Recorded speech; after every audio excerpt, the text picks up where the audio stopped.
taken an unexpected turn. The astronauts doing the spacewalks will now be wearing snorkels after the last astronaut who performed a spacewalk nearly drowned when his helmet filled with water. Let's get to... But just my gut inside me said, that's my dive buddy, and I should be with my dive buddy. That's my dive buddy, and I should be with my dive buddy. But the last spacewalk ended with Italian astronaut Luca Parmitano nearly drowning in his helmet after it started filling with water. Water is in his eyes now, and it seems to be increasing. Fellow astronauts quickly pulled him back into the station. When they did, water poured from the helmet. And just out of the airlock right now, and I'll get in config to get the waste tethers all hooked up, the safety tethers, I should say.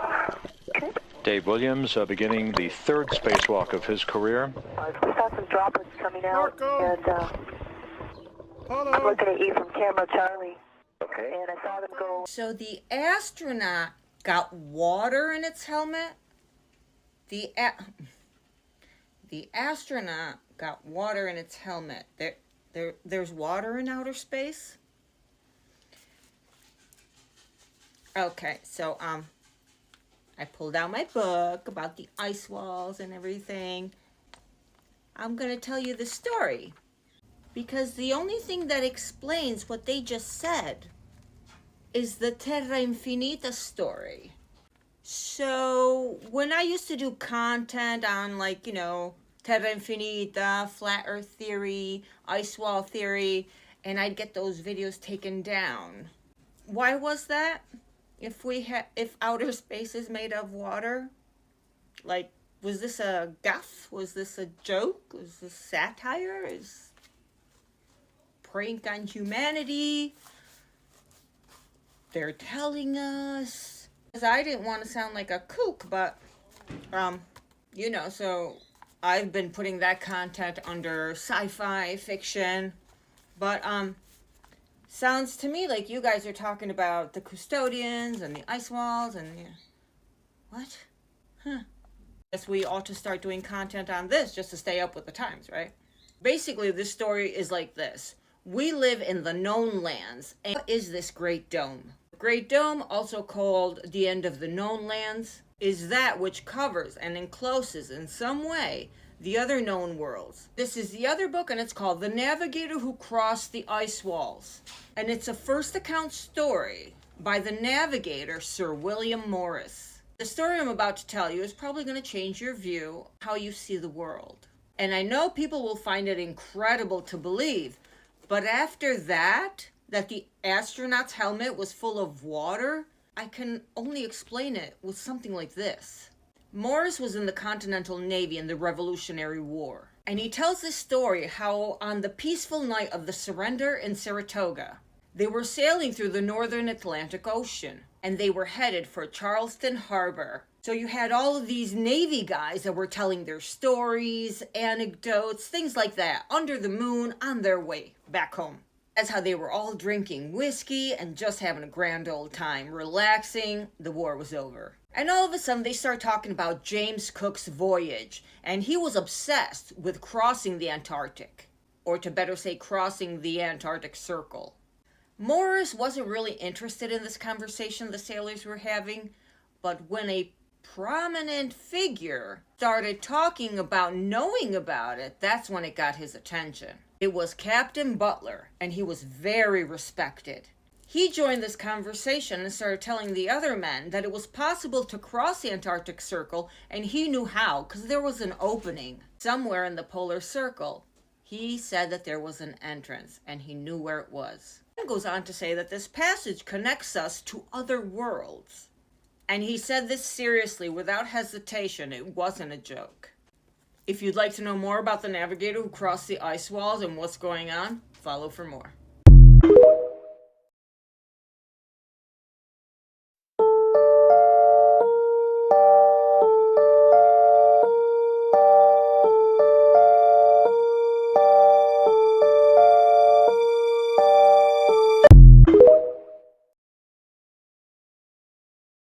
The turret is turning our way. The turret's turning at us! Boy, we should hide Adrian in case they think we're trying to kill him.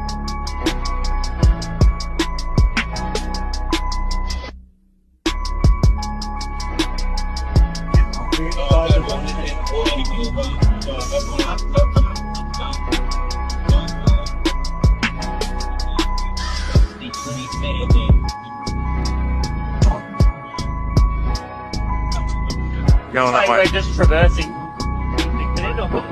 Sorry, helicopter come at us. Are we late? I don't know. Just travel, just go. Just go.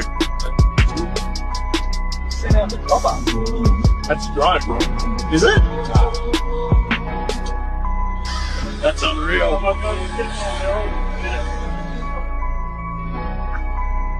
You people think you're free? What happens if an unidentified aircraft flies into the no-fly zone? So we've set up a demo today with this Cessna and the Air National Guard. I'm going to be inside of this Cessna, and we're going to be going rogue. We're going to fly into that no-fly zone. And Just entered the no-fly zone now. our pilots aren't talking to air traffic control, ignoring their calls to reach them. That triggers an alarm at the Air National Guard base. These fighter pilots scrambling to their jets. They're on alert and ready to take action 24 hours a day. Taking off to intercept our rogue Cessna. Reaching the target in just minutes. This is the view from the F-16. That's my Cessna right there. Whoa! You can actually hear, I don't know if you can hear it on camera, you can hear that fighter jet coming by. I mean, there's no way you don't hear this or notice it. Coming up on the left side of our plane. That is as intimidating as you would think it would be. Look at that fighter jet, he's right off our wing.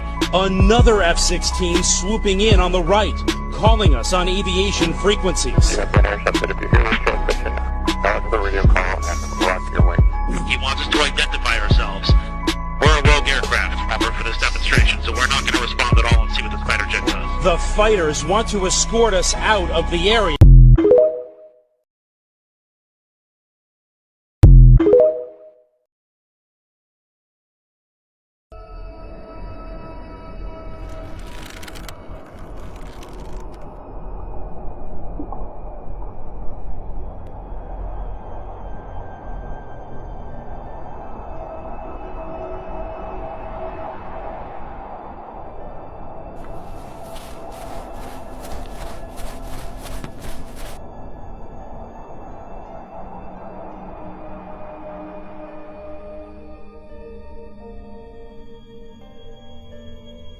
Dark continent? You're telling me there are lands beyond the ice wall with no sunlight? Listen, don't take my word for it. Take Jonathan Hemington's. I mean, hell, he's the one who streamed it live on the dark web in 2020. Guy worked for a private research institute for aerial engineering.